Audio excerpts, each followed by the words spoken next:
Thank you so much, everyone, for being here. Thank you so much, Senator Peters.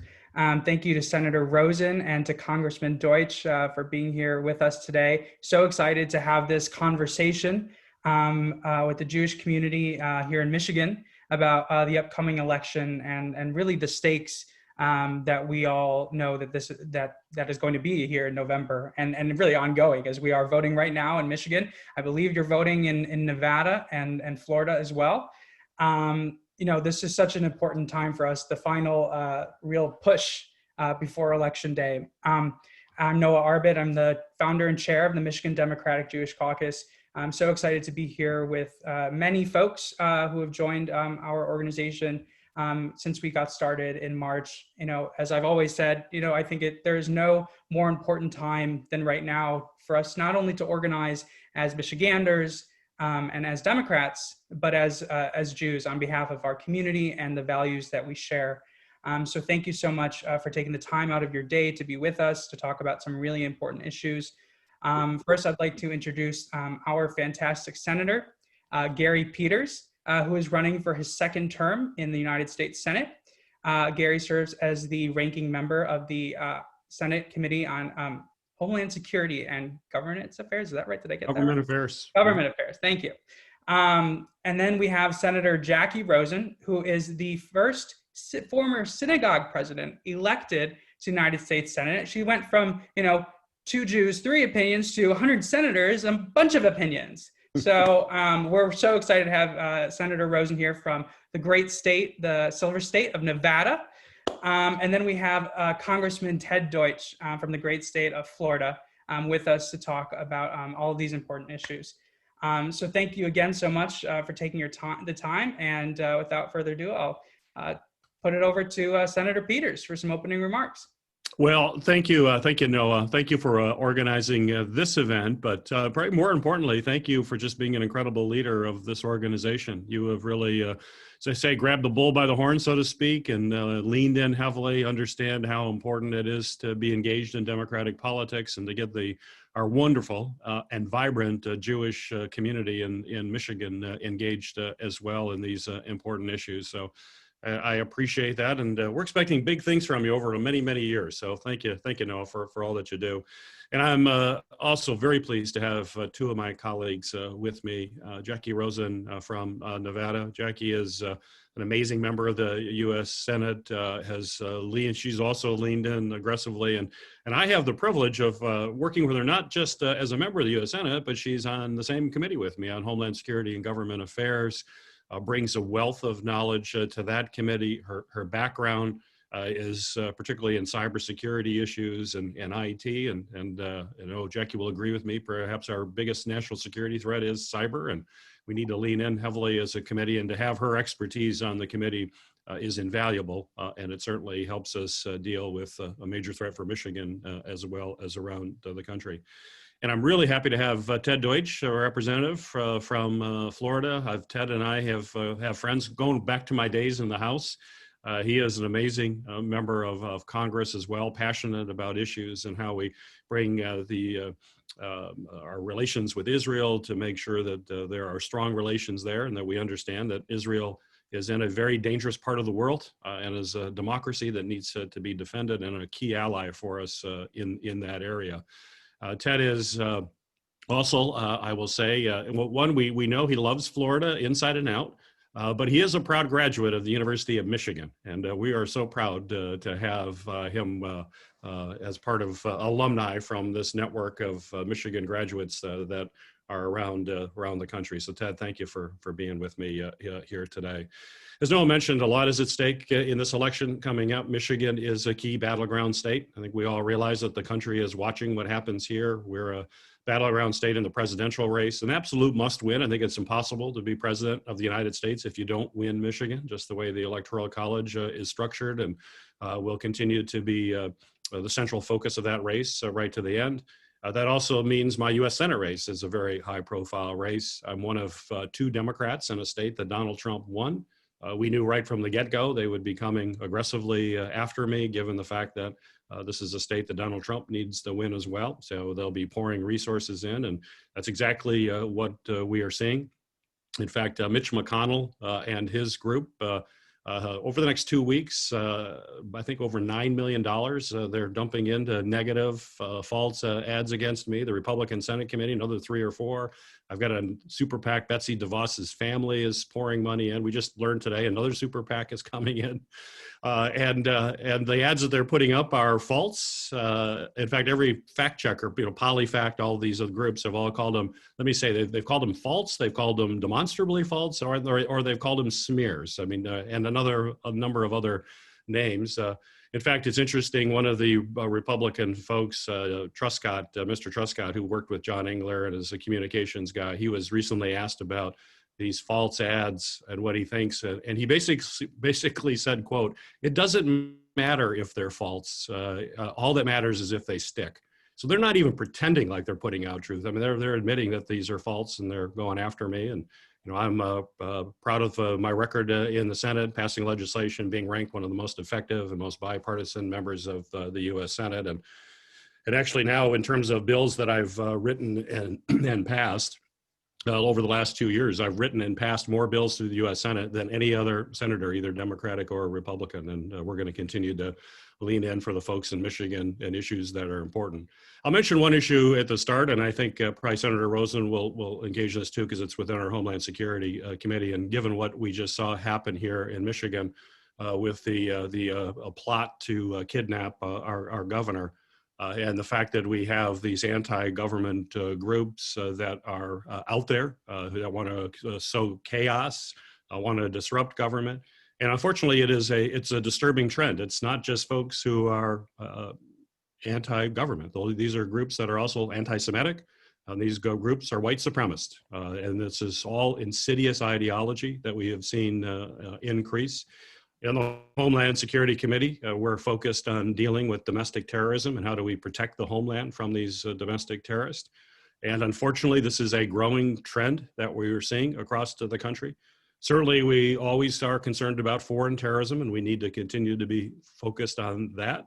But if you look at what's actually happened the last few years, it has not been foreign terrorists. They've been homegrown, domestic. In fact, over the last 10 years, and these are numbers from the Anti-Defamation League, because unfortunately the federal government has not done a good job of keeping track of this. We're trying to change that. Jacky and I are trying to change that in the committee. But if you look over the last decade of extremist murders in this country, 77% have been domestic terrorism. And just in this last year, just this year, over 90%. This is something that we must focus on. We've been pushing the Trump administration to be focused on this.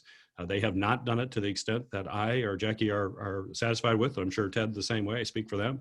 That they need to be more focused on these groups that are using social media platforms, are connecting, and are continuing to grow in intensity.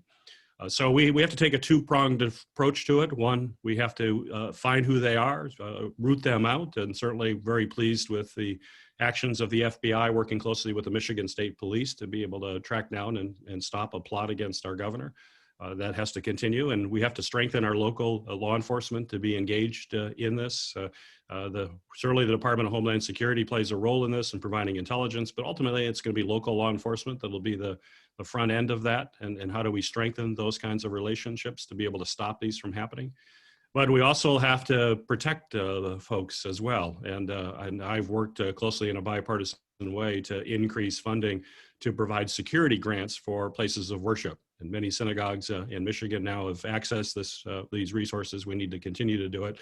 And when I think about it, I mean, how horrible, what a horrible state that we are in this country right now, where a place where you would hope that you could go for refuge, a place you could go where you feel safe, which would be your local synagogue or any other place of worship, have been targeted by these extremist groups, and we've seen it all too often. So we are providing grants to help synagogues and other religious institutions and places be able to put in security systems to protect folks there.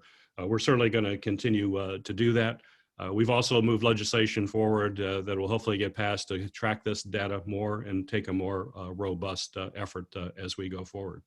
The other area that I'm in, and I think we got a lot of questions I want to get to, I'll jump off, but I'm a member of the Armed Services Committee and the ranking member of Emerging Threats and Capabilities there. And in my work in the Armed Services Committee, I lean very heavily in supporting the IDF and figuring out ways that we can build stronger partnerships between the U.S. military and the Israeli Defense Force to ensure both of our securities. To me, it's a win-win. One piece of legislation that I worked aggressively to move forward was research dollars for anti-tunneling technologies. As folks are aware, tunnels present a serious problem and challenge for Israel. How do we allow forces there to enhance their security to be able to detect these tunnels and take appropriate security actions? It's really hard to find tunnels. It's been a real challenge. But we have tunnels that we have to be concerned about in the United States as well along the southern border. And in order to maintain security, we can work cooperatively to develop that technology. I'm working right now as well on additional funding for anti-drone technology, drones, unmanned drones, autonomous types of drones is a threat to Israeli security. It's a threat to U.S. security.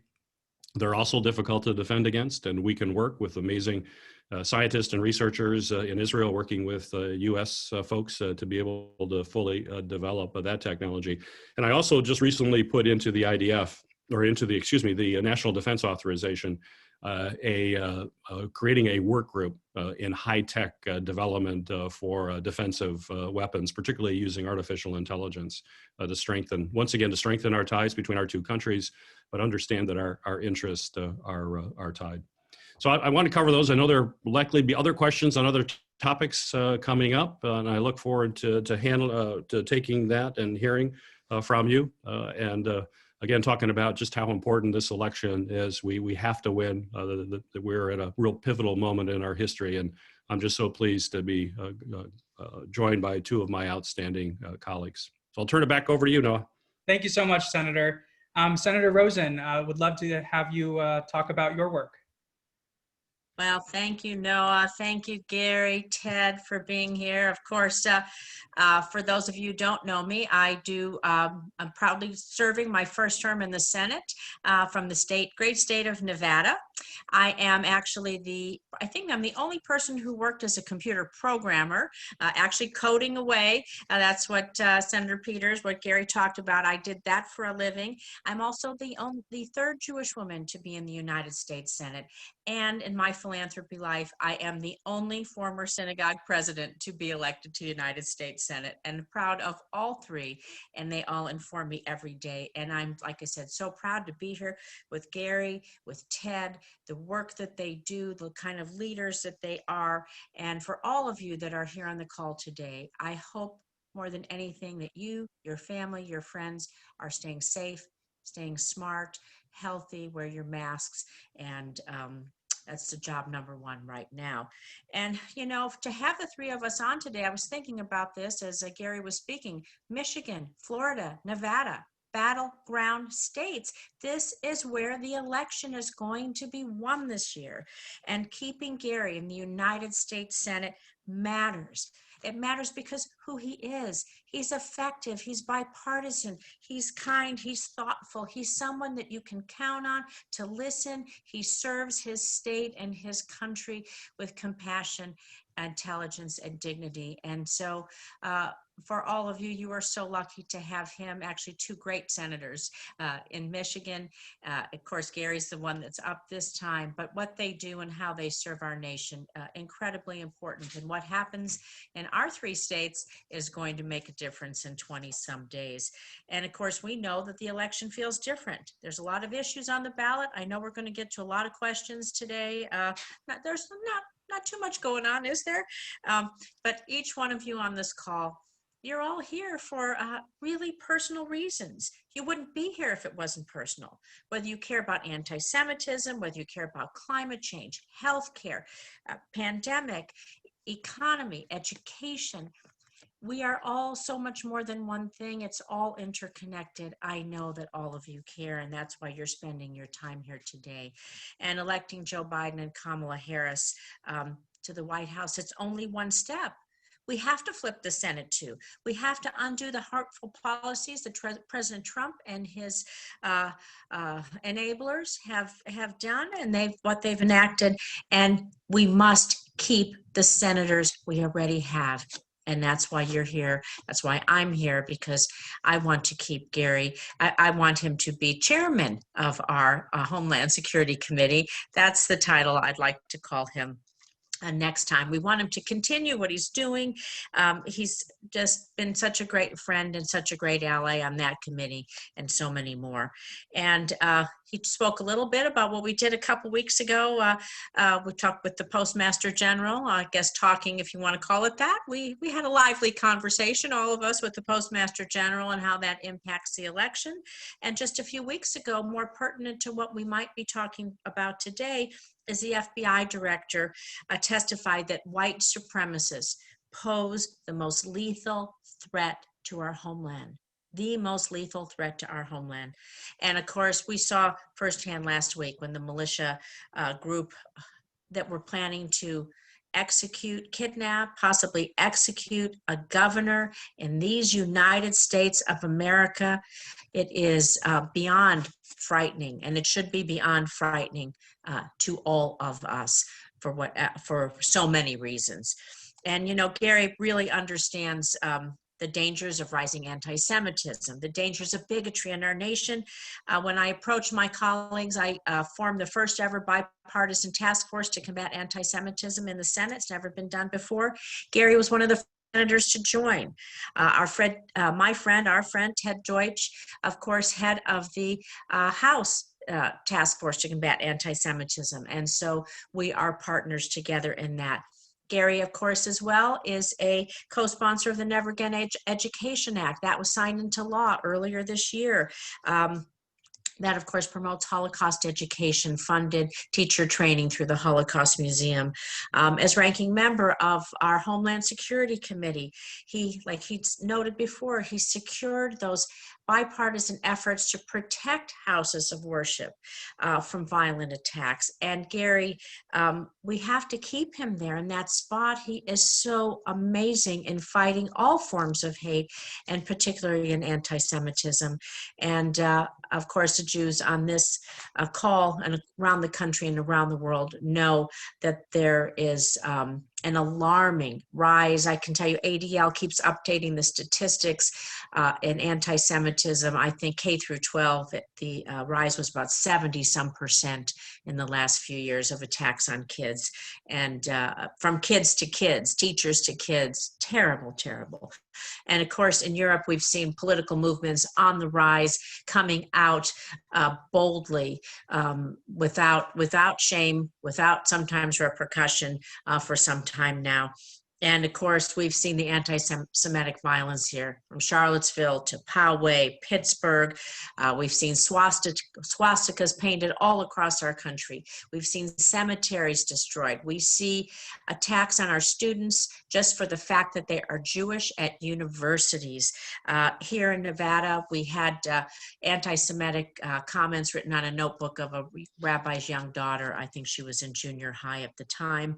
And of course, during this pandemic, there's no shortage of coronavirus pandemic peddling, people peddling conspiracy theories that implicate the Jewish community. They play back to old anti-Semitic tropes about the plague, and these are leading to acts of hate and violence. These are not isolated incidents. These are a wake-up call. They should be. It's not just Jews that are under attack. We may be on the forefront, but so many groups are behind us. And so the good news is, when we keep Gary Peters in the Senate, it's another vote against hate. We're going to keep the majority. Hopefully, we're going to turn to the majority in the Senate to keep the majority in the House, and we have to retake the Oval Office. Of course, we don't have much time. I think, is it, 22 days? As it gets below 20, everything seems to be a blur, particularly coronavirus. We're traveling around virtually everywhere, but not so much leaving our room. But I want to be sure that everyone here has a plan to vote, and that you make sure everyone you know has a plan to vote, whether it's early vote, in person, or day of. I'm not sure what the rules are in Michigan or in Florida, but be sure wherever you are that you're listening from, that you know your rules, you have a plan, and you help others. Because everything is on the line in about 20 days. Voting rights, civil rights, combating anti-Semitism, healthcare. Oh my gosh. I mean, the list goes on and on. Women's rights. And I just want to thank you for spending your time here and doing everything we can. I know I am behind Gary 110%, and I appreciate all you're doing there in Michigan, and hope I get to come visit you in person soon. I went to University of Minnesota, so sometimes Michigan, Minnesota, we have that little rivalry in the football. I don't know how the teams are doing. Well, they're not playing right now, but maybe we'll have to have a little fun with that one day in the future when things calm down. Actually, the Big Ten season starts with Michigan playing at Minnesota next week. Oh, well, there you go. I'm going to have to. Well, if I'm not, I might be voting next weekend, but we'll see if I find the time. I'll record it. Gary, we'll maybe have to have a little fun with that one, huh? Thank you so much, Senator Rosen. Congressman Deutch, would love to have some of your thoughts. Thanks very much. It's so great to be with everyone. I wanted to have a little credibility on this call today. So for all of you who went to U of M, go Blue. For the Spartans on the call, all of the rest of you, there is more that unites us than divides us. And never has that been more true than in our friend Gary Peters. So I'm going to take that off, but go Blue. Excuse me, I'm so thrilled to be on this call. Noah, thanks for having me. Thanks for what you do in Michigan. I do represent Florida now. Truth be told, I grew up in Pennsylvania and used to live in Ohio. So these swing states are my sweet spot, and I always love talking to my friends from Michigan. I want to echo what Senator Rosen said. First, I want to thank Senator Rosen. Jacky's a good friend and a great U.S. Senator, and we partner together on so many issues. She is the first synagogue president to be in the Senate. I'm a former Federation officer and member of National Young Leadership Cabinet. So we got lots that we share. But more important than that is what we're able to work on together in fighting anti-Semitism and strengthening the U.S.-Israel relationship and fighting this awful rise in white supremacy. And so I'm so thrilled and honored to be able to work with Jackie and all that she does. And as she said about Gary, and as all of you know, I'm not in the Senate, so I don't have the relationship with all of them, but certainly from the senators I know and from the things that the people that we see, there's just not a harder working, more level-headed public servant who does what he does for all of the right reasons than Gary Peters. And I can't, living as I do in a state where my senators are Marco Rubio and Rick Scott, you have no idea the envy that I have for all of you in Michigan. You have two great senators, but especially Gary Peters and the incredible work that he does. And Gary, it's great to be with you. I know that we're going to have a conversation. I just want to touch on a couple things really quickly. One, the way that Governor Whitmer stood up defiantly in the face of, I know we called them militia members. These are terrorists who intended to kidnap and then try for treason the democratically elected governor of your state. The way she stood in defiance of them and those who try to enable them was, for those of us from afar, a total inspiration. And the challenges that you're facing with these issues are the challenges that we're facing across the country. And Governor Whitmer is not going to back down in standing up for democracy and standing up for the values that we believe in. And I want to just acknowledge her. What she's endured is what we're worried about around the country. There is a huge election. And look, it's really concerning when the president of the United States stands on a debate stage and refuses to answer the easiest question that any elected official could ever be asked, which is, will you condemn white supremacy? The answer to that, of course, is yes. You don't need to be asked more than once. You don't need to be asked even to elaborate. Definitively, the answer always has to be yes. And it's so troubling when we saw the president who was unable to do that. So as we head toward this election and we think about what this is about electing Joe Biden, who's going to actually unify our country and bring us back together again. Because Joe Biden has is committed to the same things, has the same values as Gary Peters, which is working together the way that Senator Peters always has from the time he was my colleague in the House until now in the Senate, working to get things done and actually getting things done. And getting things done for everyone and not dividing the country and not pitting one group against another. And we're doing this Zoom call in the middle of this, the start of this confirmation hearing of a Supreme Court justice that the president wants to put on the court now, leaving aside all of the issues about timing that are so obvious and troubling to all of us. But fundamentally, this is about healthcare and the Affordable Care Act. And the ongoing goal of Donald Trump and this administration to overturn the Affordable Care Act and take away health care from tens of millions of Americans, and to take away coverage and protections for pre-existing conditions for well over 100 million Americans. And whether it's health care or reproductive rights, the things that we care about are on the ballot now. And I'm thrilled to be able to be with all of you. I'm from Florida. I'll give you the quick update from here. And I'm sure it is the same in Michigan. And I'm scrolling through the screen, and I don't see anyone that I would characterize as a senior on this call, but in the state of Florida, where I happen to represent a good number of seniors, it shouldn't be a surprise to anyone that so many seniors who vote based on who they think will do a good job. And maybe last time they wanted to give Donald Trump a try, and they've seen what it's given us, what it's given our country, and in particular, what it's given them, which in so many instances is 7 and more months of being unable to see their grandkids, of being kept away from other people, and unfortunately, of people they know contracting this horrific virus and succumbing to it. They also seem apparently not to like the fact that Donald Trump has said that he wants to cut all funding for Social Security. Again, not surprising. So seniors are going to turn out in Florida for Joe Biden. Early voting has started. The numbers are enormous.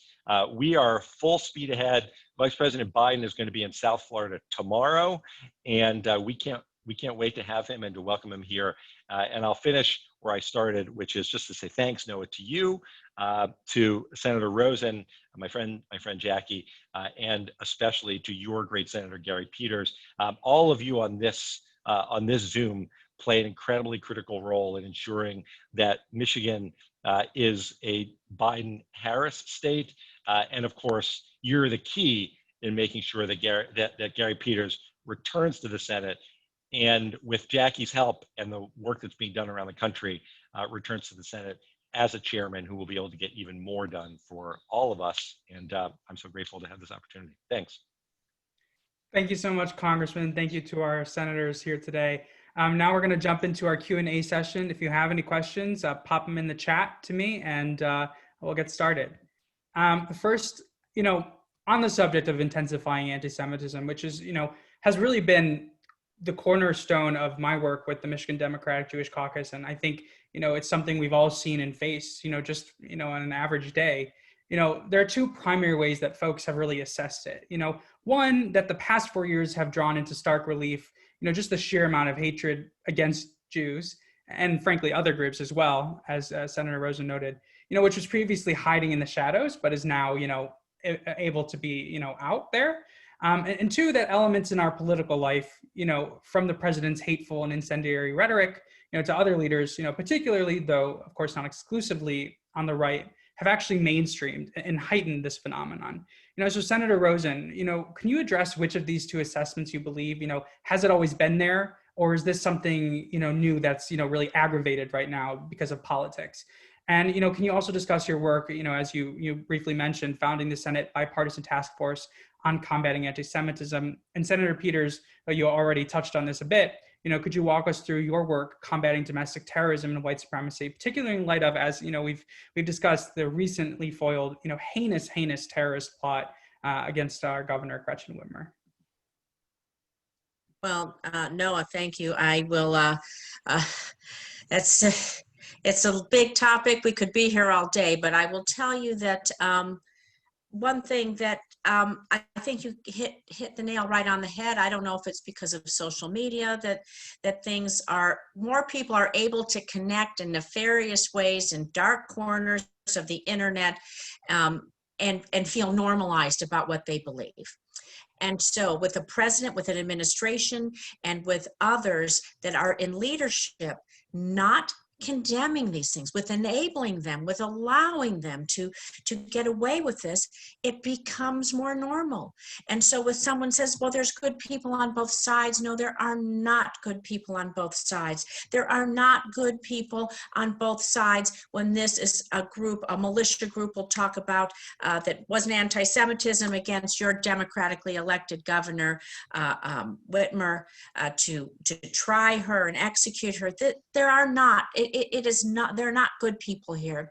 And I believe that the way we've been able to connect through social media, through the internet, has enabled folks to come out of the shadows and connect with those they might not otherwise see because they wouldn't be in their local communities.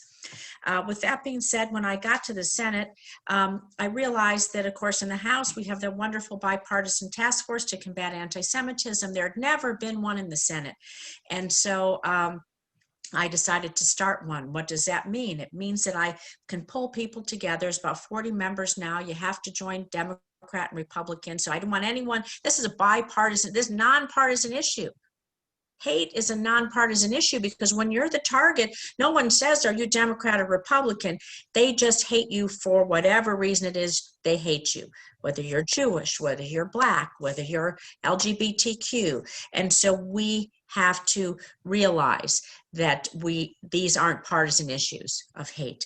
And so we were able to form that. We're working with Ted and our folks in the House. We're working with Elon Carr, who's a special envoy in the executive branch to combat global anti-Semitism. We have decided to focus heavily on Holocaust education at first, because we feel that education is a key way that we can get people around the world and around our country to understand the lessons of the Holocaust and what it means. And just today I was informed right before I came on this call from Sheryl Sandberg that Facebook will be taking down any content that has Holocaust denier or Holocaust, things that aren't true about the Holocaust, right? So, and I just want to tell you that there's been no better partner than Gary, because he understands, he's been on Homeland Security, he's the ranking member on Homeland Security, he is in the room fighting this every single day. That's why we need him. That's why we're here. We need more people like Gary who understand the issues on their face, and we can move legislation, education, whatever it is forward that we need to do to protect our communities. I'm going to turn it over to Gary to talk a little bit about some of the other things that we can all work on, particularly through Homeland Security, as this is the number one domestic threat. Yeah, thank you, Jackie. I'll just build on your great comments and to know as a question. It's clearly this has been out there, but now you're seeing it come up. And you just look at the statistics where we're seeing groups that are more emboldened, that are coming forward and becoming engaged and actually carrying out attacks. This one in Michigan, thank God, was foiled, but there are other activities that are occurring on a regular basis. And as both Ted and Jackie mentioned, words matter. When you have a president who stokes division and uses the politics of that to move ahead, that's not good for this country. We are already, unfortunately, highly polarized. It's one of the things that I worry most about long term for this country is this hyper-partisanship and polarization that we have. Our country has always been strongest when we are united and when we're focused on coming together. And you would certainly hope this would be a real time for that to happen when we're in the middle of a pandemic, when we're facing a major healthcare crisis and economic crisis, that the American people should be coming together. But we're not getting that leadership from the top. In fact, we're seeing the opposite. We're seeing folks that continue to stoke bigotry and hatred. And you see the comments. I'm just to talk about President Trump and his tweets after this plot was unwound. And, you know, if what he should have done is focused on the cooperation and celebrate the cooperation between the FBI and the state police to be able to step forward. But he went into then attacking the governor again after this and saying things about her that only continue to stoke division. And you think about the tweets that he put out as we were trying to all come together as a state in order to deal with this crisis. And, you know, the tweets that say liberate Michigan, you know, saying liberate Michigan to anti-government extremists, we know how they interpret that kind of language. It's simply unacceptable behavior to do. It's also back to your question about what we're doing in Homeland Security Committee, working closely with Jacky too, is that the fact that we haven't been tracking this kind of information in this administration as to these groups, the rise of it, you know, it's the figures that I just quoted you are from the ADL. The ADL is tracking these numbers. It's not the Department of Homeland Security. That doesn't make any sense whatsoever. Unless you have a real full understanding of what you're dealing with, you can't effectively deal with it. And that's just a major problem. We're attempting to fill that. We're working on legislation to force this administration to do that. We won't have to force an administration to do that when Joe Biden's elected. Joe Biden will take this and move forward and do it. Then when we have that information, we have to use our intelligence resources, Department of Homeland Security.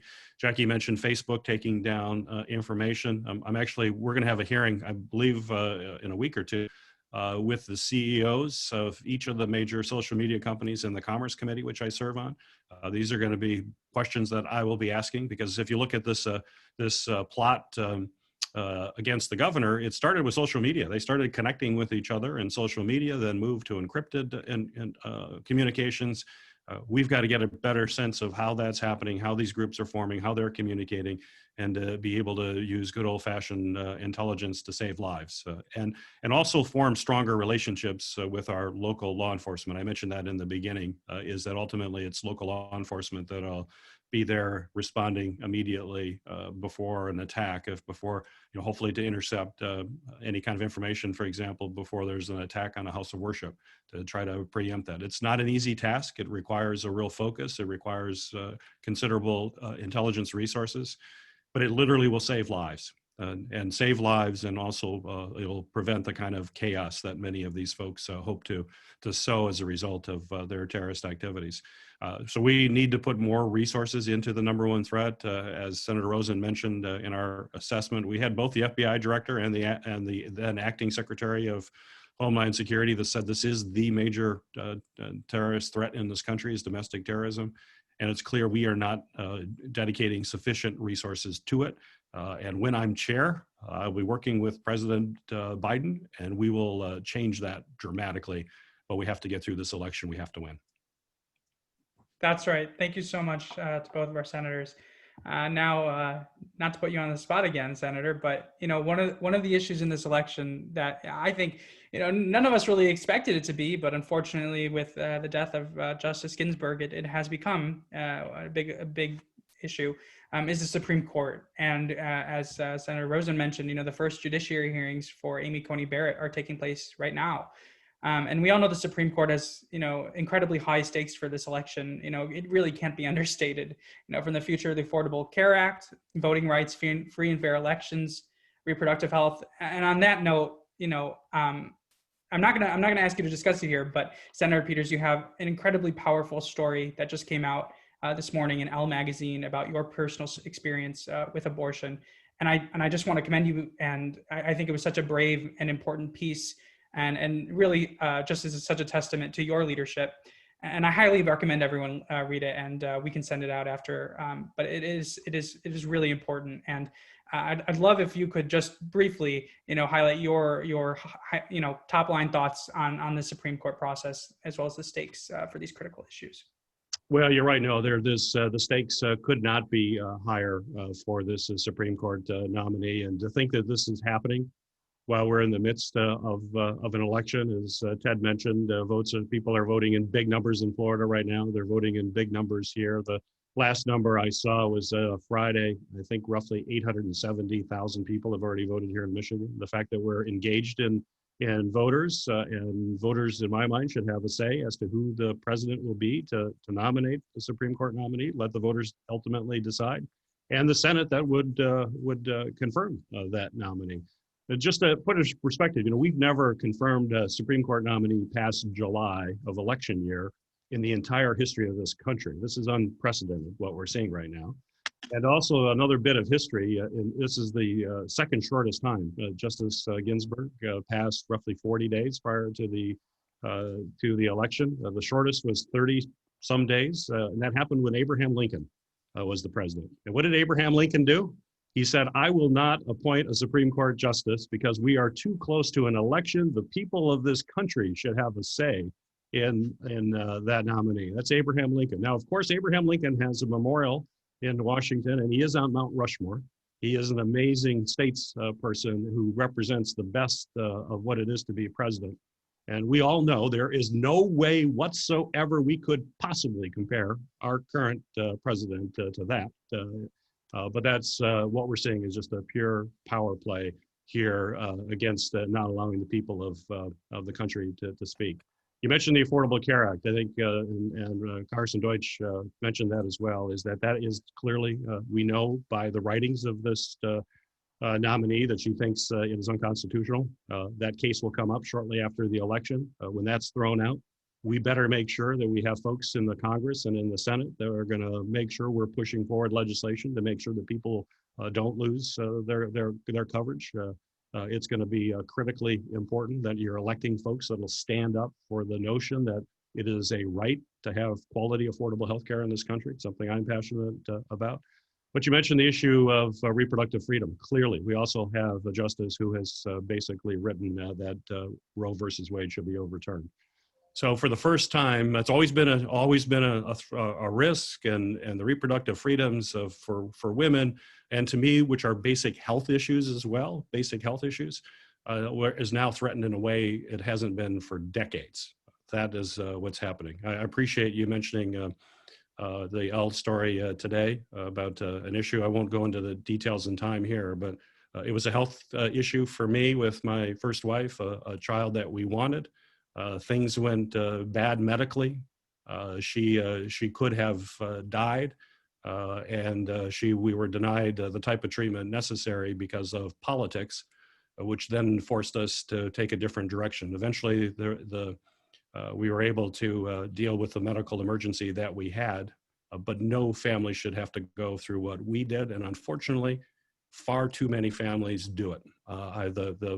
The stories that I've heard from folks all across the state and the country over the years tells me that politics has to stay out of these decisions. These are intensely personal decisions, that it should be between a woman, her physician, and whoever else she wants to include, her family and others. There is in these really tough decisions, particularly ones that could literally be life or death for a woman, major health crisis, politics has to stay out of it. And unfortunately, we're going to go back to a bad old days where that may not be happening. So it's on the ballot. People have to get out to vote. And I would say we can't just win this election. We have to win it overwhelmingly. We have to have people out saying we're going to reject the politics that we have seen from Donald Trump. We have to reject the politics of the guy I'm running against who says he's 2,000% with Trump. That's really a big number, 2,000% with Trump.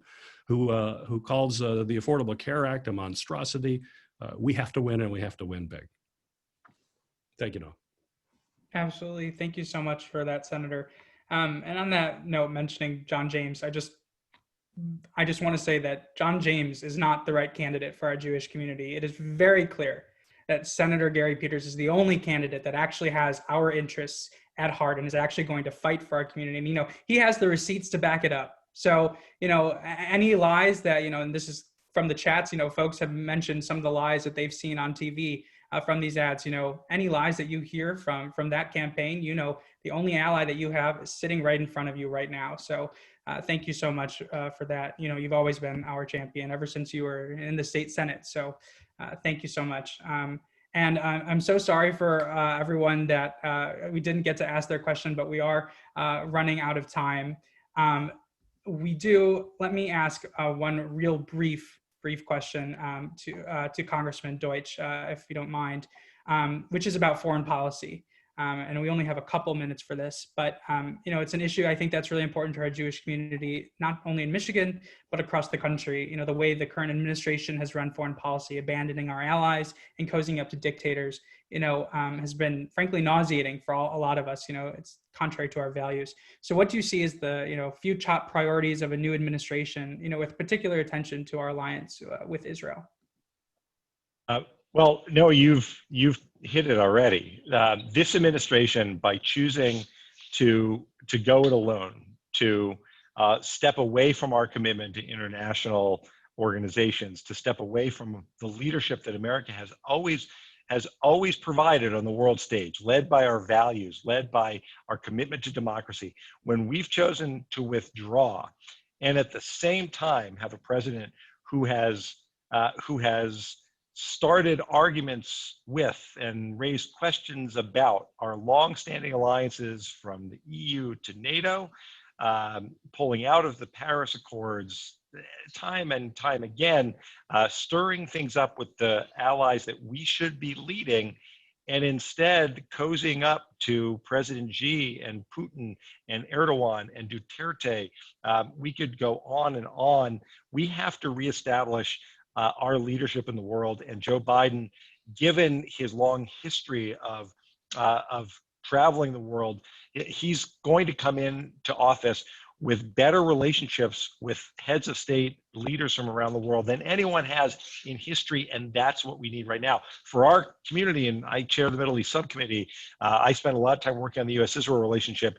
It is critical to remember, and this is, if there's one thing I want to get across to people, and people know this, but it's critical to remember that Israel, the U.S.-Israel relationship, are strongest when America is strong, when we're strong at home and when we're strong in the world. And when we're not, I'll give you the perfect example, Noah, and then I'll wrap up.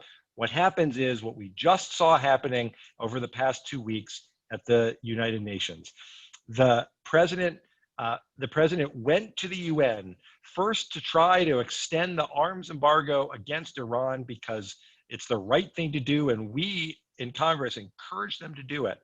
And because of his approach to the world, he got the support of exactly one country to extend an arms embargo. Because we're not doing that, Israel is less safe. And Iran is now closer to a nuclear weapon, because the go it alone attitude of this administration means that when we went back to the UN and try to get them to help us make sure that Iran doesn't develop nuclear weapons and imposes sanctions, on this one, they got the support of exactly 0 countries in the world. We need a president and frankly, our allies, and in this case, Israel, needs a president who is going to reassert American leadership. It will be good for us, and it will be good for our allies, and it will especially be good for the U.S.-Israel relationship. Thank you so much, Congressman. I think that's a great summation of the priorities for the next administration. I'm going to thank everyone. Thank you, Congressman. Thank you, Senator Rosen. Thank you, Senator Peters. And I'll put it back to you, Senator Peters, just to wrap up. Well, thank you, Noah. Thank you for your leadership as well. And to my friends, Jacky Rosen and Ted Deutch, thank you for your friendship and the work you do. I look forward to continuing to work with you for years to come on these issues. But I'm truly blessed to have both of you as a friend, and thank you for your support here today. I just want to thank everybody else for being on here as well. It's the Jewish community in Michigan is vibrant, it's strong. The values that everyone shares are all on the ballot, as we've talked about here. It's important for us to get out, to get involved, and I would certainly ask for your continued help and support, and understand that the forces against us are strong. They're putting lots of money into this race. The good news is, though, as I say with billionaires, I've got several billionaires that are putting money in, and billionaires have more money than we do, but they still, in this great country of ours, they still get just one vote. And all of us get one vote. And there are more of us than the folks who are pouring in money against me right now. We just got to make sure we get everybody out and get your friends and family and associates. And I would just leave, I'd love to have folks go to my website, which is petersformichigan.com. And go to our toolkit. So you click on Get Involved, and there's a toolkit of things that you can do to volunteer. And one of those are electronic postcards. You remember back in the day, folks would send election postcards to your mailing list. Now it's send electronic postcards to your email list. But it's really important for us to get a variety of messages. You have a choice of a variety of messages to send. Please work your social media networks, get that information out. So please, if you'd go to the website, it'll make a difference. We just have a few more days, three weeks to go. No question, the most consequential election of our lifetime. I'm confident together we will win. We have to win. You know, I've adopted a slogan, a NASA slogan. I serve on the committee that oversees NASA, which I enjoy, but I think their slogan fits for us right now. NASA says, failure is not an option. Well, we cannot lose this. We must win. And we know that means we have to work right up till the time that the polls close. So thank you for everyone joining me. Thank you for your support. Thank you for your support. And together, let's go on to victory. Stay safe. Stay healthy, everybody.